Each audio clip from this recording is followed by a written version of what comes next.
Hello friends, मैं advocate Pallavi Renke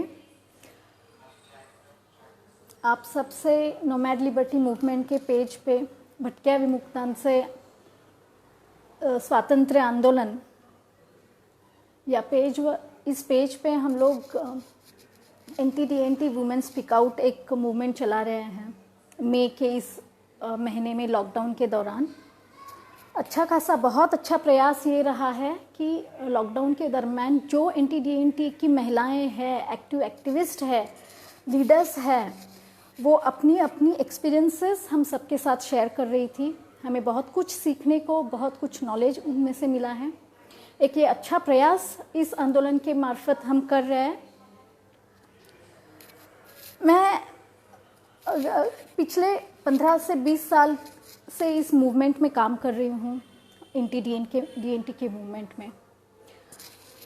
इस महीने में हर एक एक्टिविस्ट ने जो अपनी बातें कही, जो एक्सपीरियंसेस कहे महिलाओं के बारे में, महिलाओं के मूवमेंट के बारे में, जैसे उनका पार्टिसिपेशन हो, उनके ऊपर हो रही एट्रोसिटीज़ हो, हम कह सकते हैं जो निग्लिजेंस उनके राइट्स के तरफ शासन व्यवस्था समाज अपने घर के मार्फत हो रहा है, उस सब की चर्चा हम लोगों ने इस प्लेटफॉर्म पे सुनी है।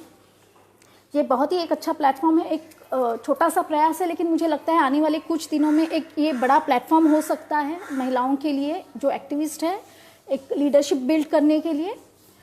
इसके लिए आपके इस प्लेटफॉर्म को मैं बहुत सदिच्छा मेरी है, बहुत विशेष है कि ये आगे जाके एक बहुत बड़ा प्लेटफॉर्म हो। तो मैं कह रही थी कि 15-20 सालों से जब मैं ये काम कर रही थी तो मैंने अक्सर ये देखा है कि महिलाओं की जो एट्रोसिटीज़ है, महिलाओं के ऊपर जो अन्याय अत्याचार होते हैं, वो ज़्यादा करके सामने नहीं आते हैं। उसकी चर्चा मेन स्ट्रीम मीडिया में नहीं होती है। उसकी चर्चा जो एंटी की मूवमेंट है उसमें भी होते हुए नहीं नज़र आती है। कुछ छोटे प्रयास होते हैं जिनमें इनके बारे में चर्चा होती है, लेकिन उसके ऊपर सॉल्यूशन क्या होना चाहिए, महिलाओं को उनके अधिकार कैसे मिले, उसके ऊपर फिर कुछ दिनों के बाद एक सन्नाटा छा जाता है। ये दशा हमारी मूवमेंट की है। अगर हम सोचें तो हमारी एंटी की जो मूवमेंट है, जो देश में चालू हो गई, वो महाराष्ट्र से। महाराष्ट्र पहला ऐसा राज्य है जिसमें एंटी की मूवमेंट 1970 में चालू की गई। उसमें बहुत बड़े बड़े लीडर्स थे। दौलतराव भोसले थे, बालकृष्ण रेणके थे, लक्ष्मण माने जी थे, बाद में लक्ष्मण गायकवाड़ जी आ गए, मोतीराज राठौड़ जी है। उन सारों ने मिलकर एक मूवमेंट महाराष्ट्र में 1970 के दौरान शुरू कर दी थी। तब जाके कहीं जाके एंटी के जो प्रॉब्लम्स है, जो समस्याएं हैं, वो डिस्कशन में आने लगी। फिर जाके कहीं उनके लिए महाराष्ट्र में एक रिजर्वेशन कोटा बनाया गया, उनको जॉब्स में कहीं आरक्षण मिल गया है, कुछ एजुकेशन में उनको रिजर्वेशन मिल गया था। तो महाराष्ट्र में से ये मूवमेंट चालू होकर देश भर में आगे चली गई। और आज की सिचुएशन ऐसी है कि पूरे देश में करीबन 18 राज्य ऐसे हैं कि देश के जिस 18 राज्यों में एंटी की पॉपुलेशन है जो पाई जाती है, एंटी की कम्युनिटीज़ है जो हमें मिलते हैं। तो 18 राज्यों में आज अलग अलग राज्यों में एंटी की चर्चा होते हुए दिखती है। सेंट्रल लेवल पे भी संसद में एंटी के बारे में कभी कभी सवाल उठाए जाते हुए हम देखते हैं। तो आज की जो सिचुएशन है एंटी की मूवमेंट की ये है। और सबसे पहली बात तो मैं कह दूं कि मूवमेंट में अगर क्या होता है, सबसे पहला अहम हमारा मूवमेंट किस जगह पे आके रुकती है, तो हमारी मूवमेंट रिजर्वेशन में आके रुकती है कि हमें रिजर्वेशन चाहिए, हमें एससी में डालिए, हमें एसटी में डालिए, या हमारा 3rd शेड्यूल कीजिए। ये सारी बातें जो है वो मूवमेंट में चलती है।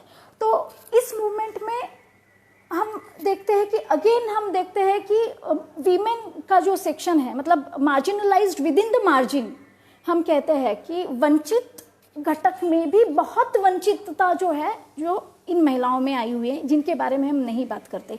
आज स्वतंत्र मिल के हमको 1947 के बाद अभी 2020 आ रहा है, 1970 में हमारी मूवमेंट शुरू हो गई, 50 साल हो गए मूवमेंट शुरू होने के बाद भी, लेकिन आज भी महिलाओं की जो समस्या है, जो सैनिटेशन की समस्या है, महिलाओं के हेल्थ की समस्याएं हैं, रिप्रोडक्शन हेल्थ के बारे में महिलाओं के है, महिलाओं की एजुकेशन के बारे में है, महिलाओं के मानवीय अधिकार के बारे में है, महिलाओं को डिग्निटी मिलनी चाहिए उसके बारे में आज तक अगर हम देखें तो हम बहुत ही छोटे स्तर पे काम करते हुए दिखाई देते हैं।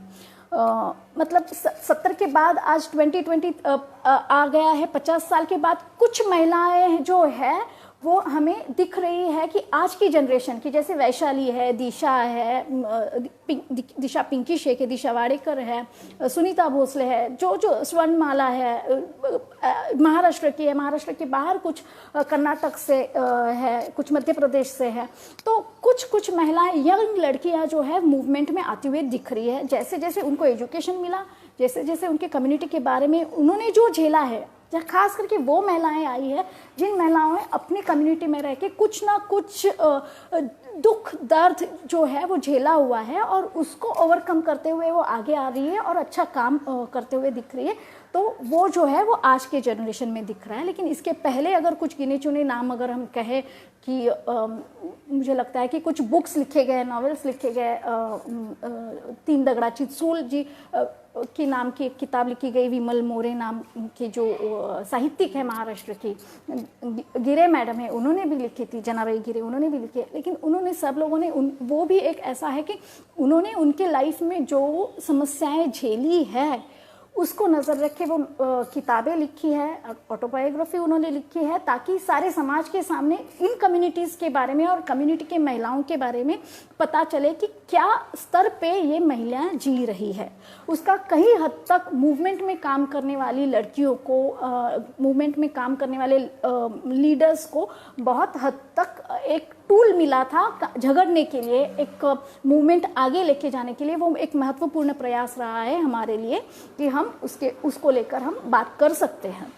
लेकिन उसके बाद जो है, जो एकेडमिशियंस है खास करके, उन्होंने बहुत सारा रिसर्च किया है, पेपर सबमिट किए हैं, पर अगर हम कंस्ट्रक्टिव देखें या मूवमेंट करके देखें, मूवमेंट की तरफ देखें, तो जो दलित मूवमेंट जो चली है उसमें जो महिलाओं का सहभाग है, रहता आया है, वैसा सहभाग हमें एंटी डीएनटी के मूवमेंट में कभी दिखा नहीं। कभी हमें लगा नहीं कि महिलाएं हैं जो पूरे जी जान से एक मूवमेंट में उतर गई है। तो उसके बारे में भी हमें सोचना चाहिए, ऐसे क्यों हुआ, ऐसी क्या बातें हैं कि एंटी डीएनटी की महिलाओं की मूवमेंट की एक बहुत अच्छी खासी विंग जो बननी चाहिए तो वो नहीं बनी। उसमें क्या समस्याएं हैं, क्या हर्डल्स है कि जिसको हमें उसको हम सोच के, उसको नज़र में लेके वो कैसे दूर करके एक अच्छा सा एक प्लेटफॉर्म या एक ग्रुप, एक टीम महिलाओं की जो लोकल लेवल से नेशनल लेवल तक हम एक नेटवर्क कैसे खड़ा हो सकता है महिलाओं का, उसके लिए हमको काम करना पड़ेगा। और ये करते समय ये अब तक क्यों नहीं हुआ, इसमें समस्या क्या आई हुई है, उसके बारे में भी हमको सोचने की बहुत ज़्यादा ज़रूरत है। जैसे कि मैंने देखा है कि मूवमेंट में अक्सर ऐसे होता है कि 10 लोग इकट्ठा आते हैं एक एम को लेके, एक ध्येय लेके कि एंटी डीएनटी के बारे में हमको उनका उत्थान करना है, लोगों को उनके न्यायिक हक हमको मिला के देने हैं, उसके लिए एक मूवमेंट शुरू की जाती है। पर वो मूवमेंट शुरू होने के बाद जो 10 जन जिस एनर्जी के साथ इकट्ठा होकर काम करते हुए हम देखते हैं, 1 साल के बाद हम देखते हैं तो क्या होता है कि वो 10 जन पूरे अलग हो गए और उन 10 लोगों ने 10 अलग संगठन किए हैं। तो ये ऐसी कौन सी बात है कि जो इकट्ठा होते हैं, जिनका एम एक ही है कि एंटी महिलाओं के बारे में हो या एंटी घुमंतु जनजाति के बारे में हो, उनको संगठित करना है, उनको अवेयर करना है। इसके लिए जो लोग इकट्ठा आते हैं वो कुछ दिनों के बाद अलग हो जाते हैं और अपना अपना खुद का संगठन करते हैं। तो ये क्यों होता है, ऐसे क्या चीज़ें हैं, उसके बारे में हमको सोचना चाहिए। और वो चीज़ें हमारे मूवमेंट में, महिलाओं के मूवमेंट में ना हो, उसके लिए हमको हर जो एक्टिविस्ट है उनको जो हर प्रकार का सम्मान, उनके काम को रिकॉग्निशन मिलना चाहिए। उनको सपोर्ट सिस्टम कैसे उनके लोकल लेवल पे काम करते हुए हम दे सकते हैं, वो हमको सोचना चाहिए। और वो सोचते सोचते हमें ये भी देखना चाहिए कि सारी चीज़ें जो है, जैसे कि रिसर्च होना चाहिए NTDNT के बारे में। खास करके मुझे जो अनुभव आया है, जो मैंने बहुत क्लोजली रेनके कमीशन के साथ काम किया था, रेनके कमीशन के साथ काम करते हुए हमें एक बहुत बड़ी समस्याएं फेस करनी पड़ी थी कि पूरे देश में जितनी भी यूनिवर्सिटीज़ है, जितनी रिसर्च इंस्टीट्यूट्स है, जितने बड़ी बड़ी लाइब्रेरीज़ है, उनमें कहीं में भी NTDNT के बारे में हमको कुछ भी संशोधन नहीं मिला हुआ था। गवर्नमेंट के पास कुछ भी डेटा नहीं था। ये समस्याएं थी 2006 की, मतलब 2006 तक हम घुमंतु एक वॉइसलेस तो थे ही, लेकिन हम कहते हैं ना कि out of site is out of mind. वैसे कुछ सरकार का भी हुआ था कि सरकार की नज़र में ये लोग थे ही नहीं, तो सरकार में इनके बारे में कुछ था ही नहीं, इनके बारे में कुछ लिखा हुआ नहीं था, उनके बारे में कुछ रिसर्च नहीं था। तो रेनके कमीशन के टाइम हमें पता चला है कि ये बहुत बड़ा काम है। इतने अलग अलग कम्युनिटीज़ है, कम से कम DNTs में 200 कम्युनिटीज़ है, nomadic and semi nomadic, pastoral nomad मिलके 1498, मतलब 1500 कम्युनिटीज़, सब कम्युनिटीज़ पूरे देश में घुमंतुओं की है।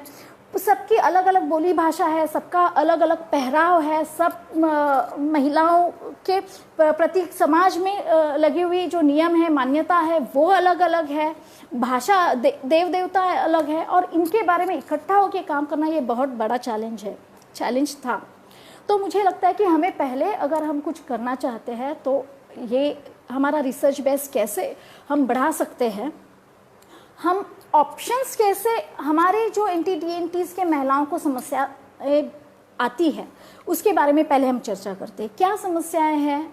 तो समस्याएं है कि हमारे पास महिलाओं के पास प्रॉपर सैनिटेशन नहीं होता है।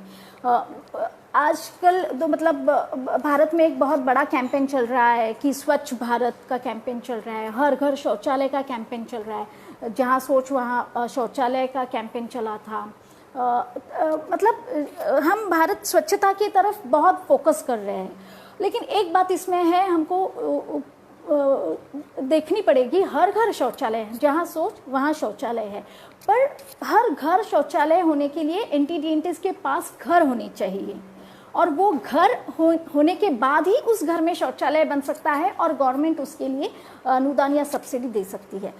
मुझे जो शौचालय और सैनिटेशन के लेके एक बहुत बड़ी समस्या है जो नज़र आई मैं काम करते हुए महाराष्ट्र के अमरावती में, वो थी कि महाराष्ट्र के अमरावती में कम से कम 5000 NTDNT की पॉपुलेशन है जो घुमंतु है, जो टेंट्स में रहती है, जो नीचे के तबके में रहती है।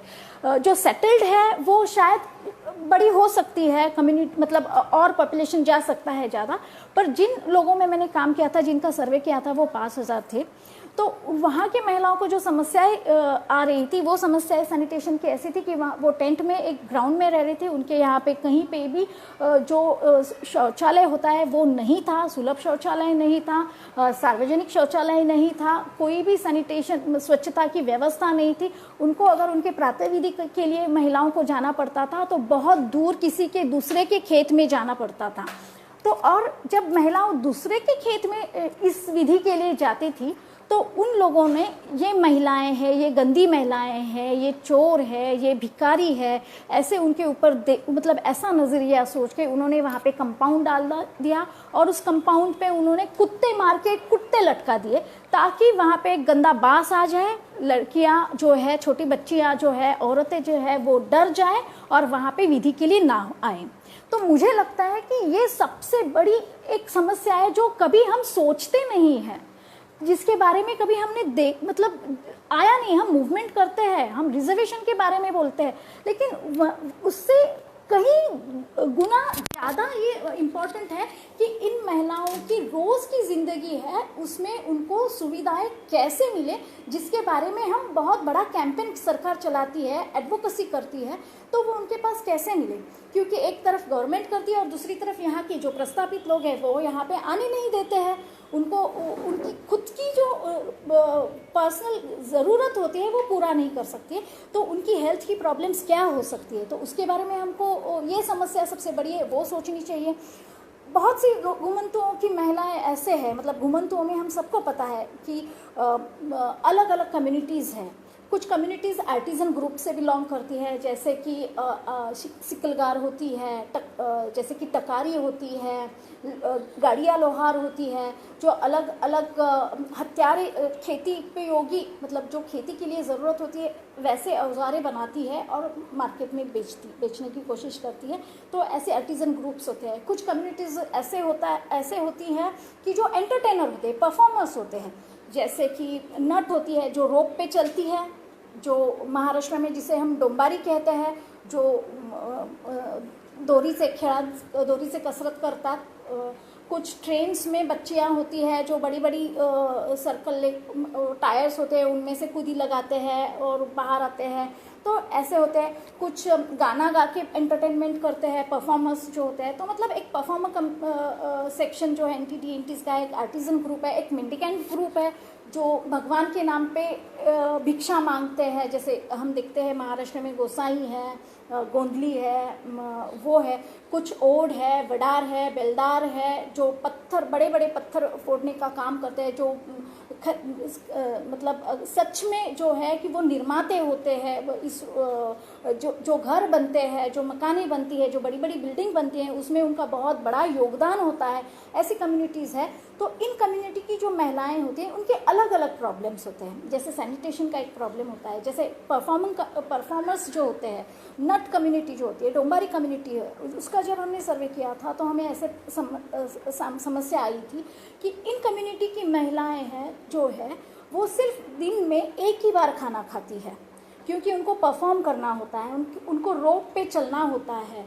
तो अगर वो खाना खा के रोप पे चलेंगे या परफॉर्म करेंगे, धूप में परफॉर्म करेंगे, तो शायद उनको चक्कर आ सकती है, उल्टियाँ आ सकती है और वो कमा नहीं सकती है। इसलिए उस कम्युनिटी की महिलाएं जो है वो दिन में, मतलब रात में एक ही बार खाना खाती है और दिन भर पूरी तरह से वो कुछ भी नहीं खाती है। और फिर मेडिकेशन पे रहते, कहीं क्रोसिन खा ले, कहीं कुछ मेडिसिन पेन किलर खा ले। तो हम अक्सर आदिवासियों के कुपोषण के बारे में बात करते हैं, जो कुपोषण उनके ऊपर उनको है उसके, लेकिन ये एंटीज़ की ऐसी कम्युनिटीज़ है जिनके महिलाओं पे उनको काम को सब्स्टिट्यूट ऑल्टरनेट नहीं दिया गया है इस विकास प्रक्रिया में, इसलिए वो उनका ट्रेडिशनल ऑक्यूपेशन वैसे ही रास्ते पे भिक्षा मांग कर रहे हैं। तो ये कुपोषण इस व्यवस्था ने उनके ऊपर लादा गया है। तो इस कुपोषण के बारे में भी हमको सोचना चाहिए, जो कि हम कभी नहीं सोचते, कभी हमने इसके बारे में बात भी होते हुए नहीं देखी है, की नहीं है, और कहीं देखा भी नहीं है कि इसके ऊपर चर्चा हो गई है। तो ऐसी महिलाएं हैं कि इनके जो लादा गया कुपोषण है उसके बारे में हम क्या कर सकते हैं, उसको सॉल्यूशन कैसे दे सकते हैं, तो उसकी चर्चा होनी चाहिए। आर्टिज़न ग्रुप के जो होते हैं, जैसे ओड बेलदार महिलाएं हैं, घिसाड़ी महिलाएं हैं कि जो बड़े बड़े पत्थर फोड़ते हैं, या घिसाड़ी महिलाएं को तो मैंने ऐसे देखा है कि बड़े बड़े घन जो होते हैं 5-5, 7-7 किलो के घन वो उठाती है और वो मारती है। वो करते समय उन लोहे के छोटे छोटे जो अंश होते हैं जो टूटते हैं, वो उनके पैर में जाके या हाथ में जाके, पेट में जाके, अंदर शरीर में जाके बैठते हैं। तो इसीलिए होता क्या है कि उस महिलाओं के पास अगर जो हम मैग्नेट लेके जाते हैं तो उनको मैग्नेट ऑटोमेटिकली चिपक जाता है। तो इसके बारे में कभी हमने सोचा नहीं है कि इन महिलाओं की इस हेल्थ के बारे में क्या, मतलब कहाँ है हेल्थ सिस्टम। हम सोचते हैं, हम बात करते हैं इन महिलाओं के बारे में कि इनके शरीर में वो लोहा लेके घूम रही है ये महिलाएं। कभी उन्होंने सोचा नहीं कि उसको बाहर निकाले या कैसे करे। वो उनको लगता है कि अरे ये तो होता ही है, हम ऐसा काम करते हैं, वो लोहा तो जाता है शरीर में। तो ये, लेकिन ये बहुत बड़ी मुझे लगता है कि निग्लिजेंस है, समाज का निग्लिजेंस है, हमारा, हम जो काम करते हैं हमारा भी निग्लिजेंस है। हमको इस ऐसे मुद्दों के बारे में चर्चा करनी चाहिए कि महिलाओं की हेल्थ जो है इसमें भी अलग अलग प्रकार के मुद्दे आते हैं। रिप्रोडक्टिव हेल्थ के बारे में महिलाओं के आते हैं। महिलाओं का हमेशा हम देखते हैं कि महिलाओं की जो प्रेगनेंसीज होती है, उनकी डिलीवरीज होती है, उनकी डिलीवरीज एक तो टेंट में होती है या घर में होती है या रास्ते में वो घूमते रहते हैं, तो कहीं आड़ जंगल में हो जाती है, कहीं तो चद्दर लगा के हो जाती है। आफ्टर केयर डिलीवरी की जो होनी चाहिए वो नहीं होती है, प्री केयर जो होना चाहिए वो नहीं होती है। बहुत बड़ी योजनाएं हमारे सरकार ने लाई है, आशा वर्कर्स लाई गई है, आंगनवाड़ी के थ्रू सर्वे होकर हर कम्युनिटीज़ में जो प्रेग्नेंट लेडी होती है उनको आयन दिया जाता है। पर हमारी लेडीज़ जब प्रेग्नेंट होती है या जब भी उनको ज़रूरत होती है तभी वो उनके कम्युनिटी में नहीं होती है, ना ही तभी वो आशा वर्कर उन तक पहुंचती है, ना ही वो उन तक ये आशा वर्कर तक पहुंचती है। तो ऐसी जो समस्याएं हैं महिलाओं को, तो उसके बारे में भी, हेल्थ के बारे में हमको सोचना चाहिए कि इसके बारे में, इस मुद्दों के बारे में हमको राजनीति करने की ज़रूरत है। ये मुद्दे लेके हमको चर्चा करने की ज़रूरत है। मुझे लगता है कि सबसे बड़ा और एक प्रॉब्लम हम ऐसा है, हम महिलाओं के विशेष में ऐसा है कि महिलाओं में शिक्षा की बहुत कमी है, NT-DNTs की। उसके अलग अलग रीज़न्स है। वो सेटल्ड नहीं है, घर की सेटल्ड नहीं है, असेट्स नहीं है, ना वो अफोर्ड कर सकते हैं कि स्कूल में भेजें। जहाँ पे स्कूल में डाला जाता है NT-DNTs के बच्चों को, ग्रामीण स्तर पे, गांव में, ऑल ओवर इंडिया यही हमको दिखाई देता है कि जब DNT का या नॉमेडिक कम्युनिटी का बच्चा किसी गवर्नमेंट स्कूल में जाता है तो सब गांव के लोग इकट्ठा हो जाते हैं, ग्राम पंचायत में ठहराव हो जाता है और कहा जाता है कि अगर ये बच्चा और ये बच्ची इस स्कूल में पढ़ेगी तो हम हमारे बच्चों को स्कूल में नहीं भेजेंगे। अभी भी इस तरीके का डिस्क्रिमिनेशन हमारे देश में चल रहा है। और सबसे अचंभे की बात यह है कि 26 जनवरी के दिन जब ग्राम पंचायत के ठहराव होते हैं, तो हम अगर देखे जाएं 26 जनवरी के हर साल के ठहराव में कहीं ना कहीं NT-DNTs के बारे में ऐसा ठहराव जो सोशली बॉयकॉट करने का ठहराव होता है वो हमें मिलेगा ही, हर साल मिलेगा। तो इसके बारे में हमको राजनीति करनी चाहिए। महिलाओं की शिक्षा के बारे में हमको राजनीति करनी चाहिए कि महिलाओं को अच्छी शिक्षा के, एक तो पहली बात कि एक्सेस कैसे मिले महिलाओं को हेल्थ सिस्टम में, महिलाओं को एजुकेशन सिस्टम में एक्सेस कैसे मिले, एक्सेस के बाद वो वहाँ सस्टेन कैसे हो सकती है महिला। क्योंकि अक्सर हमने ऐसा भी देखा है कि NT-DNTs कम्युनिटी में जो काम का उपजीविका का जो जरिया है, लाइवलीहुड का जो जरिया है, उसकी सबसे बड़ी जिम्मेदारी ये महिलाएं निभाती है। तो ये महिलाएं अगर काम छोड़ के, मतलब, और वो भी छोटेपन से, मतलब जैसे वो होश संभालते हैं 5-6 साल की होती है तब से वो अपने ट्रेडिशनल ऑक्यूपेशन में लग जाते हैं। जैसे मैंने नट का कहा, बेड़िया का है, कबूतरा का है, कालबेलिया का, जो भी कम्युनिटीज़ हम अगर ऑल ओवर इंडिया में देखें तो हम जो परफॉर्मर कम्युनिटीज़ है या आर्टिजन ग्रुप की है, इतनी बड़ी दरिद्रता हमारे कम्युनिटी में है कि हर बच्चे को, हर इंसान को काम करना ज़रूरी होता है। तो अगर बच्चों को स्कूल में भेजेंगे तो बच्चों के ऊपर जो लाइवलीहुड डिपेंड है, जैसे कि मैंने कहा नट या डोंबारी, जो छोटे छोटे बच्चे होते हैं, या कड़क लक्ष्मी होते हैं, रास्ते पे होते हैं, जो अब आसुर मराठी में कहते हैं कि जो बड़ा एक ये होता है, जो चाबुक होता है, वो अपने शरीर पे मारते हैं। तो नॉमेडिक कम्युनिटीज़ की कड़क लक्ष्मी जो होती है, या मरियम्मा होती है, मरगाई वाले होते हैं, बुड़बुड़ पोचम्मा हम जिसको कहते हैं, मतलब अलग अलग स्टेट में अलग अलग नाम से ये जाने जाते हैं। तो ये महिलाएं, इसमें हम देखेंगे तो महिलाएं देवी, जो भगवान का जो ये होता है, बॉक्स होता है, वो अपने सर पे लेते हैं और बच्चों को सामने वो चाबुक लेके घुमाते ताकि उनको देखकर लोग भिक्षा दे सकें। तो अगर उनको हम कहते हैं कि आप बच्चों को स्कूल में डालें, तो वो कहती है फिर मैं ढोल बजाऊंगी तो मेरे सामने नाचेगा कौन, फिर पैसा हमको मिलेगा कैसा, हमारा लाइवलीहुड कैसे चलेगा।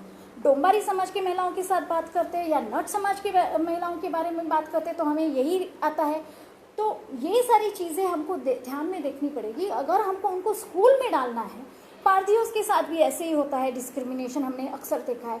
तो अगर हमको इनको स्कूल में डालना है तो स्कूल में डालने के बाद इन बच्चों पे आधारित या इन लड़कियों के ऊपर आधारित जो लाइवलीहुड या उनका जो इनकम है वो उनको कैसे मिल सकता है। तो वो मिलने के लिए या फिर उनको स्टाइपेंड मिलना, उनको स्कॉलरशिप मिलने, उनको कैसे हो सकती है ताकि वो फैमिली सस्टेन कर सकती है, उसकी राजनीति हमको करनी चाहिए, उसके बारे में हमको सोचना चाहिए। इसके बारे में हमको आगे जाके मूवमेंट में बहुत बड़ा एक इश्यूज़ हमको सामने लाने की ज़रूरत है। तो ये हो गया शिक्षा के बारे में, ये हो गया हेल्थ के बारे में। जैसे मैंने कहा कि कुछ आर्टिजन ग्रुप्स है जो बहुत मेहनत करते हैं, उनके पास कौशल्य है, स्किल्स है महिलाओं के पास, लेकिन वो स्किल्स जो ट्रेडिशनल स्किल है, कतारी भी है हमारे पास जो चक्कू या छुरी बनाते हैं, तो लेकिन ये ट्रेडिशनली बनाते हैं। लेकिन आफ्टर ग्लोबलाइजेशन बहुत बहुत इंडस्ट्रीज़ हमारे देश में आ गई है, बहुत देश की इंडस्ट्रीज़ ने इतना काम किया है कि हमको यूज़ एंड थ्रो वाले चक्कू मिल जाते हैं, यूज़ एंड थ्रो वाले सीजर्स मिल जाते हैं। तो हमारी जो नोमैडिक एंड डिनोटिफाइड ट्राइब्स के जो कम्युनिटीज़ के ट्रेडिशनल ऑक्यूपेशन है वो आज पूरे ठप हो गए। तो वो महिलाओं को या फिर उस स्किल्स को अपग्रेड करके समाज की ज़रूरतें कैसे पूरी की जा सकती है, इसके बारे में हमको थोड़ा सा सोचना पड़ेगा ताकि महिलाओं के हाथ को काम मिल सके। हम देख सकते हैं कि जो रियलिटी शोज़ होते हैं, हमने देखे हैं, इंडियन आइडल होता है या बहुत सारे रियलिटी शोज़ हम टीवी पे देखते हैं, अलग अलग नाम से होते हैं, अभी बहुत है। वहाँ पे अगर हम देखेंगे तो लड़के हो या लड़कियां हो, जो गाने वाले आते हैं आगे, वो सारे नॉमेडिक कम्युनिटी से ज़्यादा है। जैसे कि अभी के इंडियन आइडल का जो विनर हो गया है सलमान, सनी हिंदुस्तानी ही, वो सांसी समाज से है, वो एक डीएमटी है। उसकी छोटी बहन सकीना वो इतनी सुंदर गाती है, लेकिन वो गाने का ज़रिया उसको भिक्षा मांगने के लिए है। तो उनकी जो स्किल्स हैं, उनके पास जो कौशल्य है, उसको हम कैसे अपग्रेड कर सकते हैं, उनको उस अपग्रेडेशन के बाद उनको अच्छी डिग्निटी के साथ वो कैसे रह सकते हैं। क्योंकि ये रियलिटी शो सिर्फ एक को बड़ा कर सकते हैं, किसी एक कम्युनिटी के एक सलमान या सनी हिंदुस्तानी को बड़ा कर सकते हैं, सबको नहीं। पर इन सबके पास जो ट्रेडिशनल इतना बड़ा खजाना है, ट्रेजर है कल्चर का, वो कैसे अपग्रेड हो सकता है, उसको हम कैसे सामने ला सकते हैं, उसको कैसे इंटरनेशनल लेवल पे लेके जा सकते हैं। जैसे मैंने कहा कि पारदीज़ है, टकारीज़ है, डीएनटी के सारी कम्युनिटीज़ है, जो जितनी कम्युनिटीज़ है जो जिन्होंने ब्रिटिशों के साथ संघर्ष करके हमें स्वराज्य मिलाने के लिए हमको उनका बहुत बड़ा योगदान दिया है। तो वो कम्युनिटीज़ के बारे में भी हमको सोचना चाहिए, क्योंकि उनके पास बहुत सामर्थ्य है। वो महिलाओं को कैसे हम सपोर्ट दे सकते हैं, उनको साधन कैसे मिला, मतलब संधि और साधन जो होते हैं, दो चीज़ें होती है कि रिसोर्सेज एक और अपॉर्चुनिटी। तो अपॉर्चुनिटी और रिसोर्सेज दोनों भी उनके पास कैसे हम अवेलेबल कर सकते हैं, वो हमको इसके बारे में भी हमको चर्चा करने की बहुत ज़रूरत है। डीएनटी और नॉमेडिक ट्राइब्स के जो अलग अलग कल्चर्स हैं, वो उसका जतन कैसे हो। जो मैंने कहा कि हर एक कम्युनिटी की हर एक बोली भाषा है, आज वो सारी बोली भाषाएं नामशेष हो रही है। मतलब मैं मेरी कम्युनिटी की भाषा नहीं बात कर सकती हूँ, मुझे समझ में नहीं आती है, लेकिन वो कैसे एटलीस्ट प्रिजर्व हो सके, उसके बारे में हमको थोड़ा सा सोचना चाहिए। तो इन ऑल मुझे लगता है कि जो भी मूवमेंट है, जैसे मैंने कहा कि मूवमेंट तो शुरू हो जाती है, पहले जो शुरू होती है वो एनर्जी होती है, लेकिन बाद में हर एक के एजेंडा, मतलब एम एक ही होता है कि एंटी डीएनटी का उत्थान हो, उनको मेन स्ट्रीम में विकास प्रक्रिया में लाना है। लेकिन उसके बाद एक मूवमेंट की 2-4 संगठन अलग बन जाते हैं, 2-4 लीडर्स वहाँ बन जाते हैं, 3-4 लीडर्स यहाँ बन जाते हैं, 3-4 लीडर्स वहाँ, मतलब हर एक गली में एक संगठन का निर्माण हो जाता है। तो उसको हमको रोकना ज़रूरी है और उसके लिए हमको अवेयरनेस करने की बहुत ज़्यादा ज़रूरी है। महिलाओं के प्रति हमको अगर महिलाओं का मूवमेंट एक अच्छा बनाना है, तो मुझे लगता है कि महिलाओं में जाके हमको अवेयरनेस करने की, उनको यूनाइट करने की बहुत बड़ी ज़रूरत है। और जो महिलाएं अभी सोसाइटी में काम कर रही हैं, मैंने जो नाम कहे कि वो जेन्युइनली बहुत ही अच्छा काम कर रही है, मतलब सुनीता हो या सुनीता भोसले हो या फिर वैशाली हो, स्वर्णमाला हो, सब मतलब महाराष्ट्र के बाहर भी बहुत सारी लड़कियां काम कर रही है, वो बहुत अच्छा और जेन्युइनली काम कर रही है। तो उनके काम को उठाव कैसे मिले, उनके काम में हमारा योगदान और कैसे हो, क्योंकि वो भी एक तरफ की राजनीति कर रही है अच्छे मुद्दों की, मतलब एंटी डीएनटीज के मुद्दों को लेकर एक राजनीति कर रही है, जो हम कह सकते हैं कि संसद बाह्य राजनीति कर रही है। तो ये जो संसद बाह्य राजनीति ये महिलाएं कर रही है, ऐसी महिलाओं मतलब हमारी महिलाओं में इतनी क्षमता है कि वो चेंज उनके लेवल पे ला सकती है। तो ऐसे सारे महिलाओं को लेकर ग्राम से लेके केंद्र तक ऐसा महिलाओं का एक संगठन करके संसद बाह्य राजनीति करते करते हम संसद की ओर कैसे चले जाए, ये भी हमको दिमाग में रखने की मतलब ज़रूरी है कि हमारी महिलाएं क्यों ना सरपंच बने, क्यों ना ग्राम पंचायत के मेंबर्स बने, क्यों ना जिला परिषद में जाए, क्यों ना स्टेट लेवल के इस पॉलिटिक्स का हिस्सा बने, क्यों ना केंद्र के पॉलिटिक्स का हिस्सा बने। मतलब जो निर्णय प्रक्रिया का सबसे बड़ा मुद्दा है कि हमें निर्णय प्रक्रिया में स्थान ही नहीं है, तो इस निर्णय प्रक्रिया के में इनका योगदान, इनका कैसे बढ़े, इनकी संख्या कैसी बढ़े। संख्या बढ़े तो मतलब संख्या बढ़ाना बहुत दूर की बात है। मुझे नहीं लगता कि आज के डेट में हम एंटी डीएनटी की कोई महिला ऐसे कह सकते हैं कि जो महिला संसदीय राजनीति कर रही है और जो अच्छी तरीके से कर रही है, जो हम बोल सकते हैं। तो इस ऐसी महिलाएं कैसे आ सकती है जो संसद बाह्य राजनीति कर रही है, उनको कैसे हम इसमें ला सकते हैं, कैसे और महिलाओं को हम सक्षम बना सकते हैं, इसके ऊपर भी हमको बहुत बड़ा काम करने की ज़रूरत है और वो सोच रखनी चाहिए। और जो कंपटीशन बहुत मुझे लगता है कि मूवमेंट में होती है, और उसका एक कारण ऐसा भी है, मूवमेंट में अलग अलग संगठन होते हैं, मूवमेंट में अलग अलग संगठन बढ़ने की रीजंस भी ऐसी है कि जो लीडरशिप की आस्था लोग रखते हैं, लीडर्स एंटी डीएनटीज के कार्यकर्ता रखते हैं कि वो लीडरशिप डेवलप होनी चाहिए और उनकी लीडरशिप पॉलिटिकली डेवलप होनी चाहिए, उनकी एक ऐसी आशा होती है।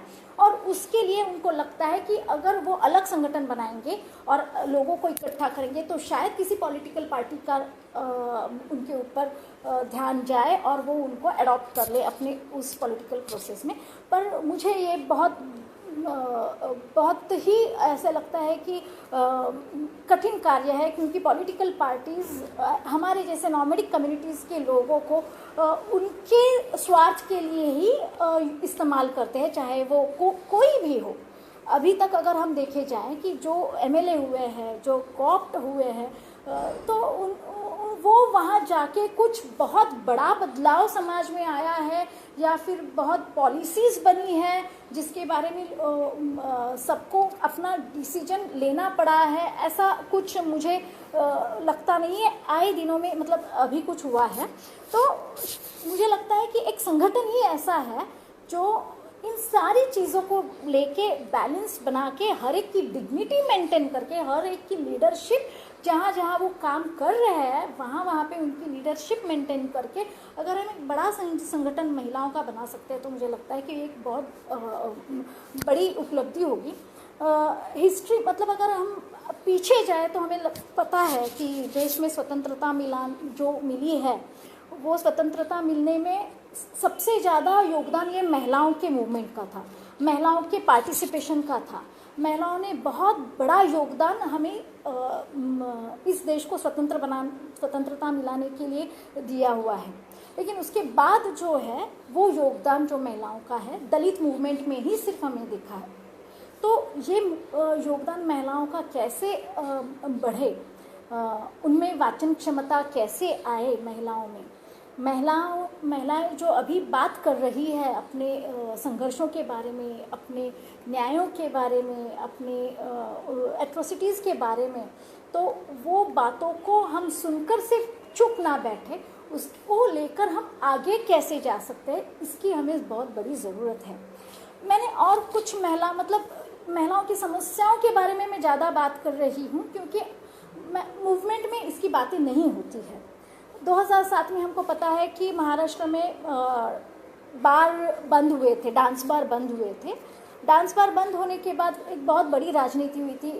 मतलब जो स्वर्गीय RR पाटिल जो तब के ये थे गृह मंत्री, उन्होंने कहा था कि नहीं, हम डांस बार पूरे बंद कर देंगे क्योंकि डांस बार की वजह से समाज के पुरुष जो है, लड़के जो है, जो बिगड़ रहे हैं। तो वो उनकी सोच थी और वो एक पितृसत्ताक समाज से आए हुए इंसान जैसे सोचता है, वो एक सोच थी। क्योंकि हम उसमें ये नहीं सोचते हैं कि अगर वहाँ जाने वाले की भी कोई रिस्पॉन्सिबिलिटी होती है, वहाँ जाने वाले की भी कोई नैतिकता होती है, और वो उसके नैतिकता के बारे में हम कभी बात नहीं करते हैं। हम सिर्फ ये कहते हैं कि वो बुरी है इसलिए वो जाता है। तो ये एक अलग बात है, उसके बारे में विस्तार से चर्चा हो सकती है। पर वो जब डिसीजन लिया गया था डांस बार बंद करने का, तब सबसे ज़्यादा अगर किसी को फटका हुआ था वो नोमैडिक ट्राइब्स की महिलाओं का। 2007 में एडवोकेट वर्षा काले जो सोशल एक्टिविस्ट है, उन्होंने एक सर्वे किया था पूरे महाराष्ट्र के डांस बार का, और डांस बार में तब काम करने वाली 70% लड़कियां जो थी वो नॉर्मेडिक कम्युनिटीज़ की थी, जो उत्तर प्रदेश से आई हुई थी, जो मध्य प्रदेश से आई हुई थी, जो नॉर्थ इंडिया से और महाराष्ट्र से भी थी। और उसमें से ज़्यादा करके परफॉर्मिंग कम्युनिटीज़ जो थी, जैसे नट, बेड़िया, कालबेलिया, कबूतरा, ऐसे अलग अलग कम्युनिटीज़ की थी जिनका ट्रेडिशनल ऑक्यूपेशन नाच गाना करके, मनोरंजन करके पैसा कमाना था ऐसा। और वो पुराने ज़माने का उनका ट्रेडिशनल था, जब राजाश्रय था तब उनको डिग्निटी थी। तो लेकिन स्वतंत्रता के बाद जो जैसे विकास होता गया, जैसे रेडियो आ गए, टीवी आ गया, तो ये महिलाओं का डांस, नाच गाना बंद हो गया देखना, और लोग अपने अपने टीवी में देखने, आजकल तो मोबाइल में देख लेते हैं। तो ये महिलाएं जो है हुए पुश, मतलब जो ऐसे इलीगल एक्टिविटीज़ में पुश ढकेली गई थी, तो वो एक रात में जो है जॉबलेस हो गई और उनको कोई ऑल्टरनेट काम उनको नहीं मिला, उनको कोई ऑल्टरनेट लाइवलीहुड का ऑप्शन नहीं मिला। तो इसके बारे में हमको सोचना चाहिए। हमने कभी नहीं सोचा, हमने सिर्फ नैतिकता के बारे में सोचा, नैतिक दृष्टिकोण से सोचा कि समाज में अगर हमको अच्छी समाज रचना चाहिए तो ये डांस बार बंद होनी चाहिए, जिसके बारे में मेरा भी कोई मतलब दौराय नहीं है कि वो होना चाहिए। पर एट द सेम टाइम जो 70% महिलाएं हैं, तब उस टाइम वो 70,000 का आंकड़ा था। 70,000 महिलाएं जो जॉबलेस हुई थी, वो आज जो सिर्फ डांस कर रही थी बार में, वो आज किसी और अनैतिक व्यवसाय में ढकेली गई है। तो इस बारे में भी हमको चर्चा करने की बहुत ज़रूरत है। और सिर्फ चर्चा नहीं, कुछ सॉल्यूशंस हमको देने पड़ेंगे। और सॉल्यूशन देने के बाद अगर हमें लगता है कि हमने सॉल्यूशन बनाया, सरकार के पास दिया और सरकार चलो मान लिया, तो ये तो हो नहीं सकता। तो ऐसा जो हम प्रयास कर रहे हैं, जो women speak out, anti-DNT women speak out के माध्यम से महिलाओं को हम बात करने का मौका दे रहे हैं, आवाज़ उठा रहे हैं, ऐसी महिलाओं की संख्या बढ़ानी चाहिए। एक दबावगढ़ निर्माण होना ज़रूरी है, क्योंकि ऐसा नहीं है कि मतलब हम देखते हैं पीएचडी करते बहुत एकेडमिक्स होते हैं, बहुत स्कॉलर्स होते हैं जो पेपर्स तैयार करते हैं जिसमें सॉल्यूशन भी होते हैं, पर ये जब तक लोगों का उसको पार्टिबल नहीं होता है, सपोर्ट नहीं होता है, तब तक वो एज अ टूल हम यूज़ नहीं कर सकते हैं। तो जिन लोगों ने ऐसा काम अच्छा किया हुआ है, सॉल्यूशंस दिए हुए हैं, जैसे हम रेंकी कमीशन की बात करें कि रेंकी कमीशन ने मतलब 72 जो सिफारिशें दी है सरकार को, तब भी जाके एक बहुत बड़ी गंदी राजनीति की गई थी महाराष्ट्र में, महाराष्ट्र के बाहर भी वो, और उसको ऐसे दिखाया गया था कि अगर रेंकी कमीशन हम एक्सेप्ट करते हैं तो बहुत बड़ा कुछ तो नुकसान होने वाला है घुमंतु कम्युनिटीज़ के ऊपर। वो क्या था क्या नहीं था, मतलब वो उसके ऊपर चर्चा हुई नहीं, लेकिन एक ऐसा प्रोपोगंडा किया गया कि ये बहुत बुरा अहवाल है, ये नहीं आना चाहिए, ये एक्सेप्ट नहीं होना चाहिए। बट इवेंचुअली आज अगर हम देखेंगे तो उसके बाद जो दादाई दाते कमीशन बिठाया गया था इस गवर्नमेंट के माध्यम से, उन्होंने भी रेंकी कमीशन को सेकेंड किया है, अंडरलाइन किया है। उन्होंने भी उनके रिपोर्ट्स में लिखा गया है कि सारी रिकमेंडेशंस जो है, सारा रिसर्च जो है कि वो रेंकी कमीशन ने किया गया है, उसमें से जो हमको बहुत इमीडिएट लगती है कि होनी चाहिए, वो 20-20 रिकमेंडेशंस, और उनको उनके हिसाब से कुछ नई रिकमेंडेशंस जो है वो उन्होंने डाली है। तो सवाल ऐसा है कि जो टूल हमारे पास है, मैंने जैसे कहा कि एकेडमिशियंस है जिनके रिसर्च पेपर्स है, कमीशंस है जिनके रिपोर्ट्स है, एज ए टूल हमको अगर यूज़ करने हैं तो उसका अभ्यास होना बहुत ज़रूरी है, सार्वजनिक स्तर पे उसके बारे में चर्चा होने की ज़रूरत है। उस अहवाल में अगर हम देखेंगे, उस रिपोर्ट में देखेंगे, तो महिलाओं के बारे में, महिलाओं की हेल्थ के बारे में, महिलाओं के एजुकेशन के बारे में, महिलाओं के रोज़गार के बारे में, और सबसे बड़ी बात अगर हम देखें तो एक चीज़ और एक है कि महिलाओं के बारे में हम जब एंटी-डीएनटीज़ के बारे में बात करते हैं तो हम ये नहीं सोचते हैं कि जो एग्जिस्टिंग लॉज, एक्ट्स हम आज देश में जो प्रचलित है, जो महिलाओं को आधार देते हैं या महिलाओं को एसेट्स देने की बात करते हैं, जैसे कि अगर हम देखें कि प्रॉपर्टी एक्ट है, जैसे कि देखें कि डिवोर्स मांगा जाए तो एलिमनी मिलती है, प्रॉपर्टी में शेयर मिलता है, एसेट्स में शेयर मिलता है, ऐसे जो एक्ट्स हैं जो महिलाओं को आधार देने के लिए है, वो सारे एक्ट्स हमारे डीएनटी के महिलाओं के बारे में कुछ भी काम के नहीं है। ये भी रिपोर्ट ने सामने लाया है, क्योंकि रिपोर्ट ऐसा कहता है रिंकी कमीशन कि अगर सही मायने में महिलाओं को आत्मनिर्भर, डिग्निटी, सेल्फ रिस्पेक्ट अगर देनी की ज़रूरत है तो इनके बारे में पहले तो असेट क्रिएशन करने की ज़रूरी है। और वो असेट क्रिएशन की बात क्यों आई?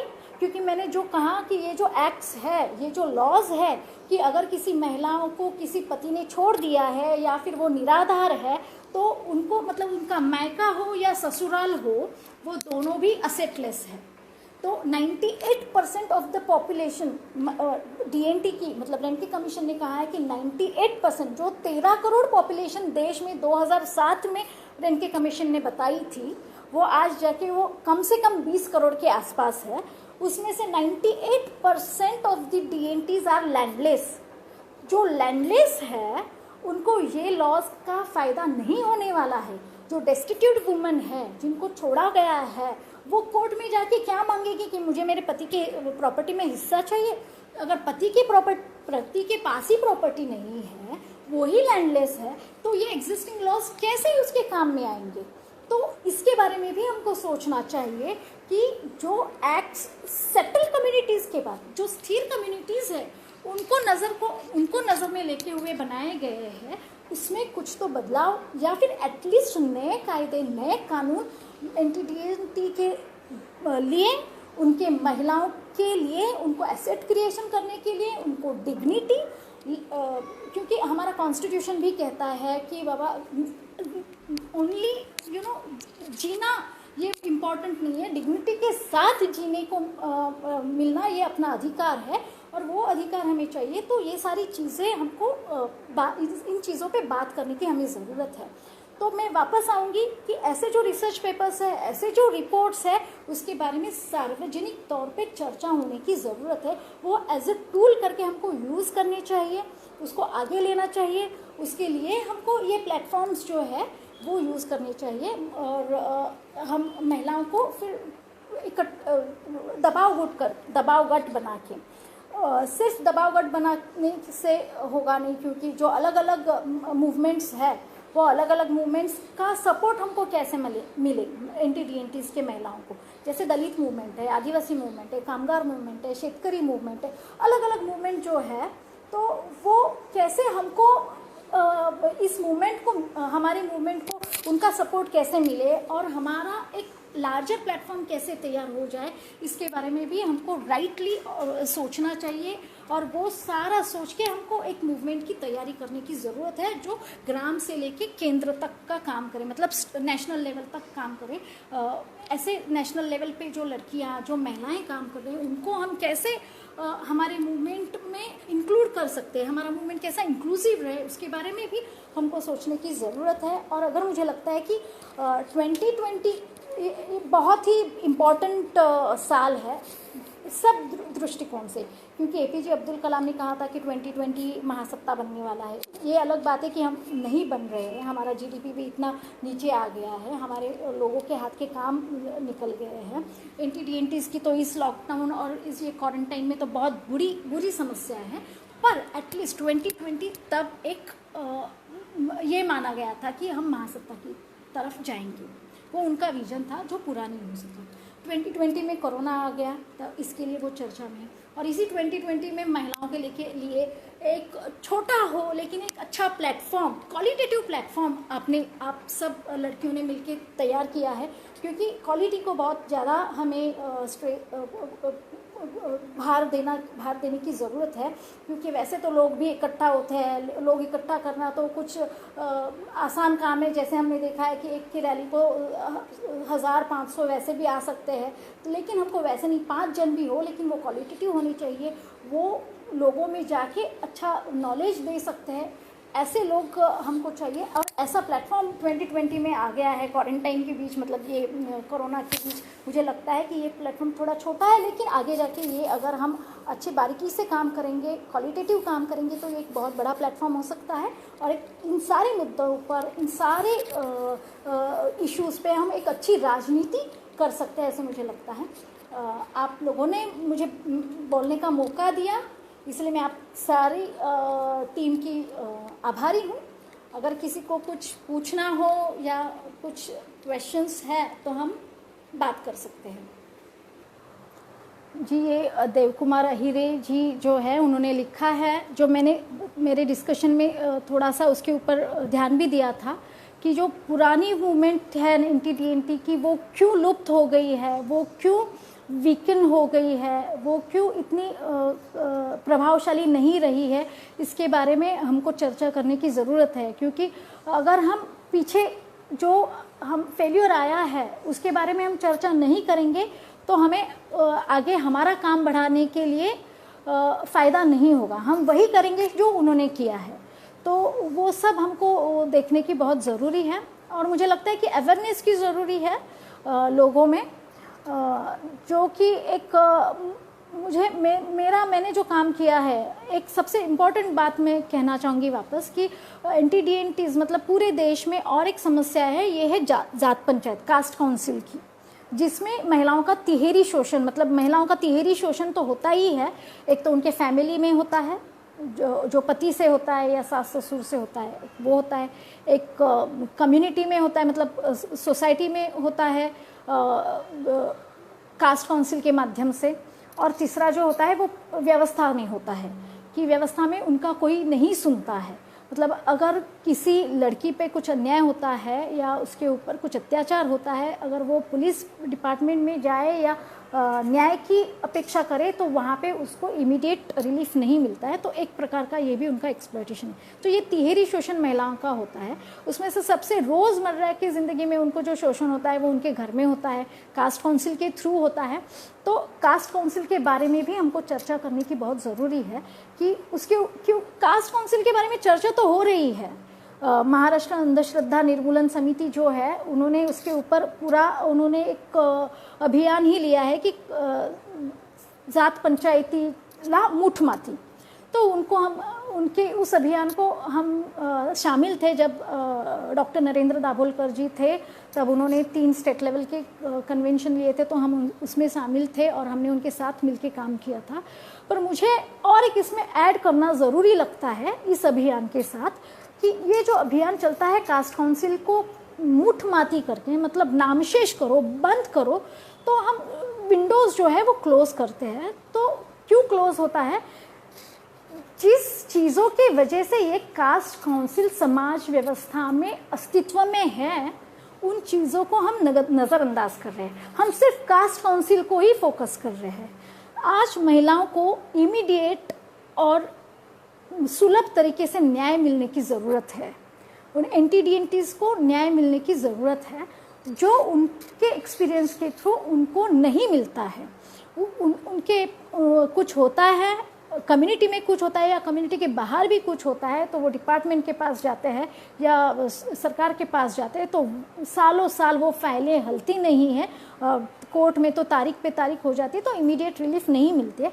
तो जो शोषणकर्ता जो है NTTNT की, वही कास्ट काउंसिल की प्रचारक और वही उसकी नींव रखे हुए है, बांध के अच्छी तरह से हाथ में उन्होंने रखी है, क्योंकि उनकी ज़रूरत ही है, वो कास्ट काउंसिल पूरा करते हैं। कोई लोन नहीं देता है बैंक, कहाँ सरकार से लोन मिलने की गुंजाइश नहीं है तो फिर वहाँ वो कहाँ जाएंगे? वो तो ज़रूरी है, तो कास्ट काउंसिल के माध्यम से उनको लोन मिलता है। तो उनको, हमें अगर कास्ट काउंसिल बंद करनी चाहिए तो हमको सक्षम पर्याय देना चाहिए कि ये सारी चीज़ें हैं कि जिन चीज़ों की वजह से वो कास्ट काउंसिल के पास जाते हैं वो चीज़ों की पूर्तता कैसी हो सकती है, उसके बारे में भी हमको साथ में बात करने की ज़रूरत है। अगर वो हम नहीं करेंगे तो कास्ट काउंसिल बंद होने वाली नहीं है, वो छुपी छुपाए कहीं तो भी वो चालू ही रहेंगी। तो एक जो महिलाओं का सबसे बड़ा प्रॉब्लम है शोषण का, ये एक है। तो कास्ट काउंसिल बंद होना ज़रूरी है, लेकिन उसके साथ हमको एक बहुत अच्छा ऑप्शन, उसके लिए अच्छी राजनीति, उसका एक प्लेटफॉर्म बनाना ज़रूरी है। और जो भी प्लेटफॉर्म होता है उसके ऊपर ऑल्टरनेट, हमेशा पर्यायी जो है उसके बारे में हमको बात करने की ज़रूरत है। रेणके कमीशन के बारे में आगे क्या हुआ गवर्नमेंट ने, ऐसे हमारे यशवंत भाई पूछ रहे हैं। मैंने कहा कि रेणके कमीशन की जो सिफारिशें जो हैं वो पूरी तरीके से 2008-2010 में एक ऐसा, तब doctor Manmohan Singh ji prime minister थे, उन्होंने कैबिनेट नोट बनवाई थी। कैबिनेट नोट पे उन्होंने उनके हाथ से एक रिमार्क लिखा था कि प्रोसेस द रिपोर्ट इमीडिएटली, और 2 महीने का उन्होंने टाइम दिया था कि 2 महीने के अंदर ये रिपोर्ट प्रोसेस होने की ज़रूरत है।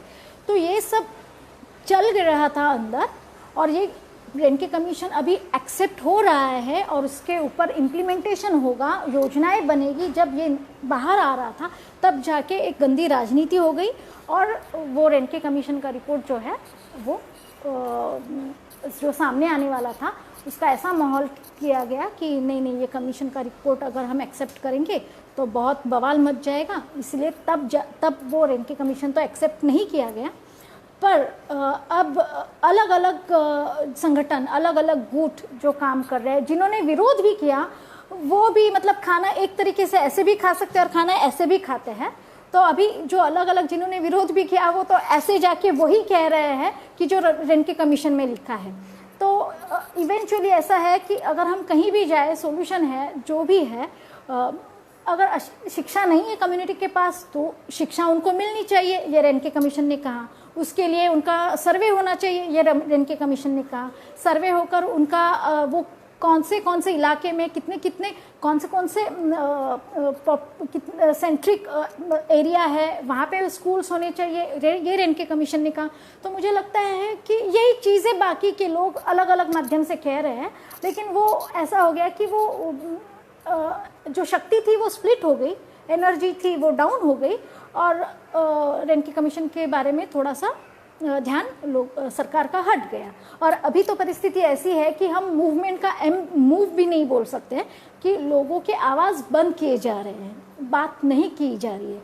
अगर मुझे कुछ तकलीफ़ है तो मैं 100 बार सोचूंगी कि मैं ये पब्लिकली बोलूँ कि नहीं, ऐसा माहौल क्रिएट किया जा रहा है।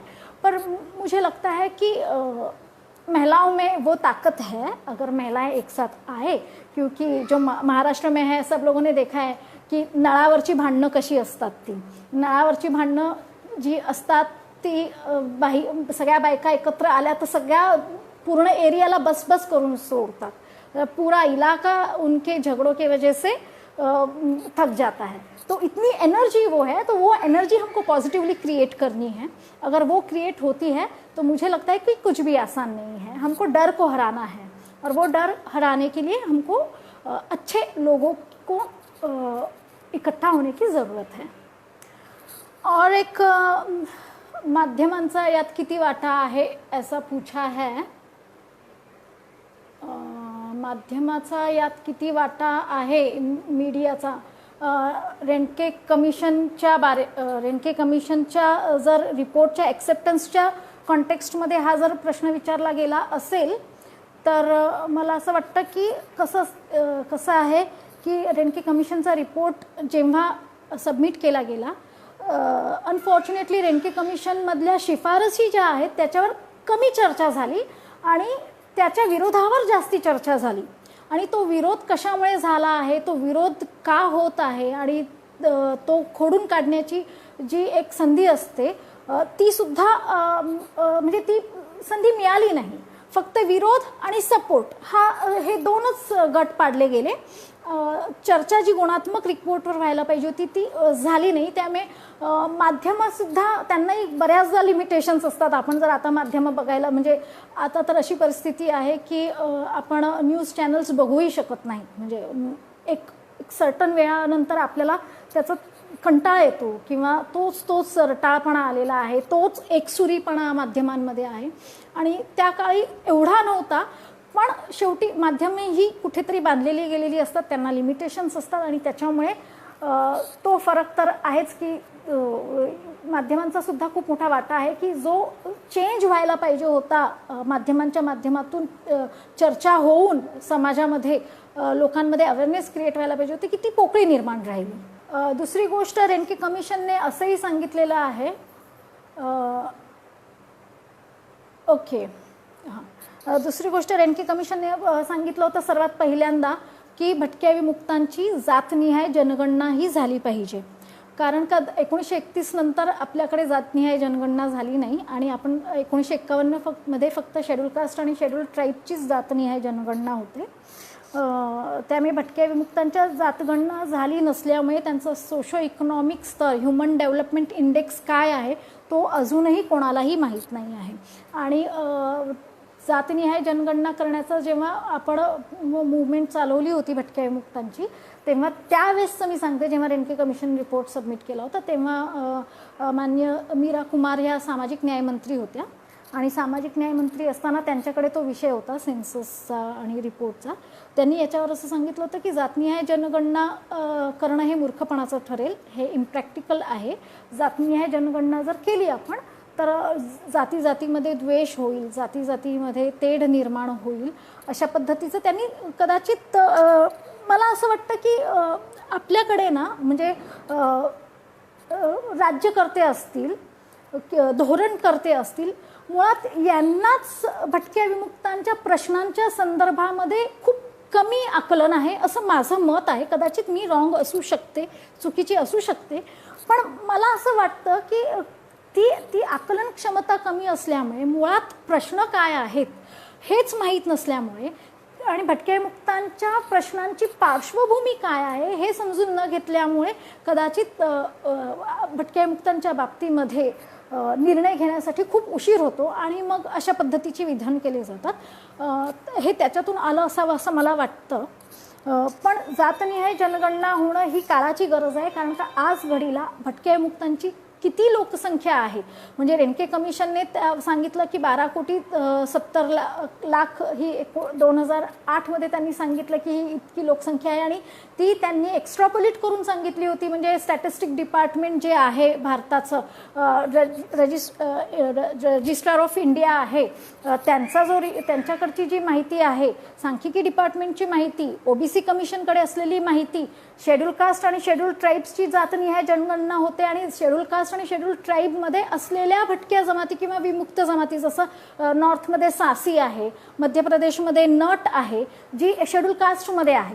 त्यामुळे त्यांची त्या राज्यात मिळणारी जनगणना जी आहे त्या सगळ्याचा एकत्र अभ्यास करून आणि ती जनगणना देशाचा दशकातला जन्मदर ज्या पद्धतीने वाढतो आहे तो जन्मदर आणि त्यांची ती 1931ची लोकसंख्या असा एक्स्ट्रापोलेट करून स्टॅटिस्टिक डिपार्टमेंटने भारताच्या हा आकडा दिला होता की बाबा जवळपास 13 कोटी ही जी लोकसंख्या आहे भटक्या विमुक्तांची महाराष्ट्रात आहे. म्हणजे ही लोकसंख्या रेणके कमिशनने स्वतः ऑफिसमध्ये बसून काढलेली नाही, तर रजिस्ट्रार ऑफ इंडिया, सांख्यिकी department, OBC commission, SC commission, ST commission या सगळ्या कमिशन्सचा त्याच्यामध्ये सहभाग होता आणि त्यांच्या सगळ्या सहभागाने ही लोकसंख्येचा आकडा आलेला आहे.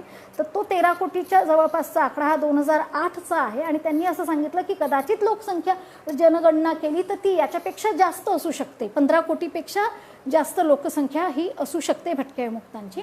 त्यामुळे आताचा जो महत्त्वाचा मुद्दा असा आहे की जर कसं आहे की आपल्याला डोकं दुखतं आहे एवढंच माहिती आहे, पण डोकं कशामुळे दुखतं हेच नाही माहिती आहे. रोग आहे पण रोगाचं मूळ कारण आहे काय आहे तेच माहिती नाही. तसं आहे की भटक्या विमुक्तांचा विकास झालेला नाही, विकासाच्या प्रत्येक क्षेत्रात भटके विमुक्त हे अजूनही बालवाडीत किंवा आपण म्हणू की त्यांचा प्रवेशच झालेला नाही आहे.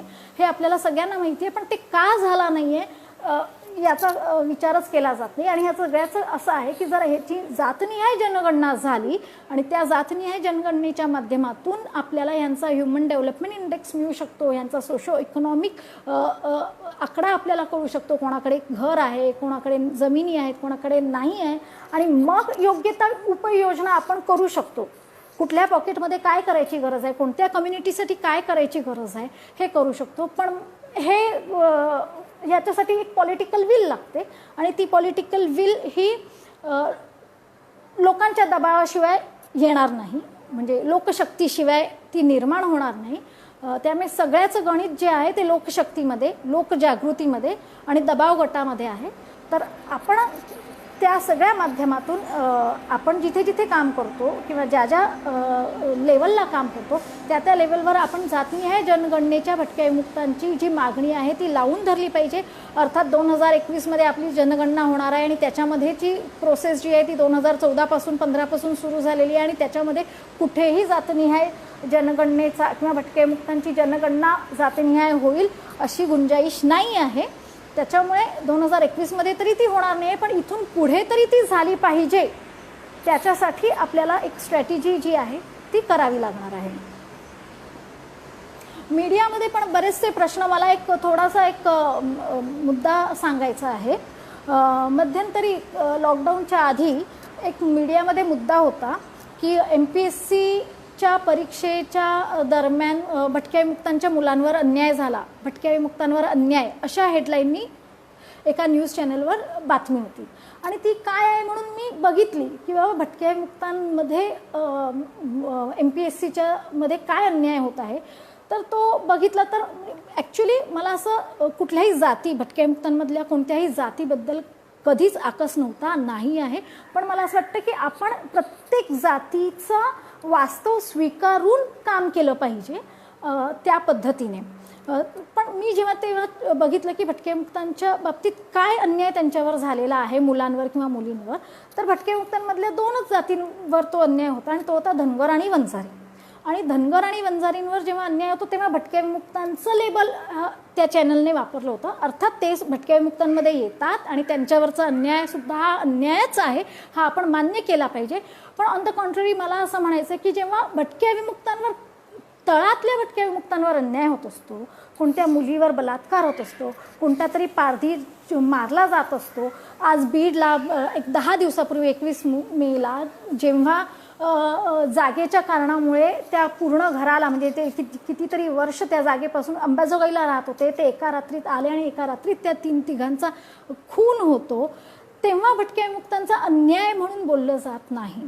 त्यावेळेस ती इंटेन्सिटी दिसत नाही. तर भटके विमुक्त म्हणजे फक्त काही ठराविक जातीच का, ह्या सुद्धा आपण विचार केला पाहिजे. म्हणजे सोयीप्रमाणे भटक्या विमुक्तांचं लेबल वापरणं कुठेतरी माध्यमांनी हे केलं पाहिजे, बंद केलं पाहिजे. आणि खऱ्या अर्थाने भटक्या विमुक्तांच्या ज्या तळातल्या जाती आहेत, ज्या असेटलेस जाती आहेत, ज्यांच्यावर रोज कुठे ना कुठे अन्याय होत असतो, कुठेतरी अत्याचार होत असतो, त्या तळातल्या लोकांचे प्रश्न जे आहेत ते तळमळीने, हिरहिरीने मांडले पाहिजेत असं मला वाटतं. Thank you so much. तुम्ही सगळ्यांनी माझं बोलणं ऐकून घेतलं. मला माफ़ करा, मुझे कहा गया था ये हिंदी में होना चाहिए था, मैंने हिंदी में कहा, पर कुछ कुछ सवाल मराठी में थे तो मैंने एकदम मराठी में बात करनी शुरू कर दी. आप लोगों ने मुझे यहाँ पे बात करने का मौका दिया, मैंने बात रखने की कोशिश की है. ये बहुत बड़ा व्यापक विषय है, इसके बारे में हम मुझे लगता है कि बार बार बात होनी चाहिए, बार बार ये मुद्दे चर्चे में आने चाहिए, इसकी स्ट्रैटेजी होनी चाहिए. कुछ लाइक माइंडेड लोग जो है मिलकर इसको हम प्लेटफॉर्म को आगे लेके जाने की ज़रूरत है. वो कैसे ले जा सकते हैं इसके बारे में थोड़ी सी चर्चा होने की ज़रूरत है. एंड मैं हमेशा आपके साथ हूँ. आप भी, मुझे पता है कि आप सब वंचित ग्रुप के साथ हैं, हमेशा रहेंगे. हम सब मिलके इकट्ठा काम करेंगे और एक बड़ा काम खड़ा करने की कोशिश करेंगे. अगर किसी को कुछ है सवाल या कुछ, तो हम पर्सनली भी फ़ोन पे या फेसबुक पे, मैसेंजर पे, व्हाट्सएप पे बात कर सकते हैं. जय हिंद, जय Bharat. Thank you so much.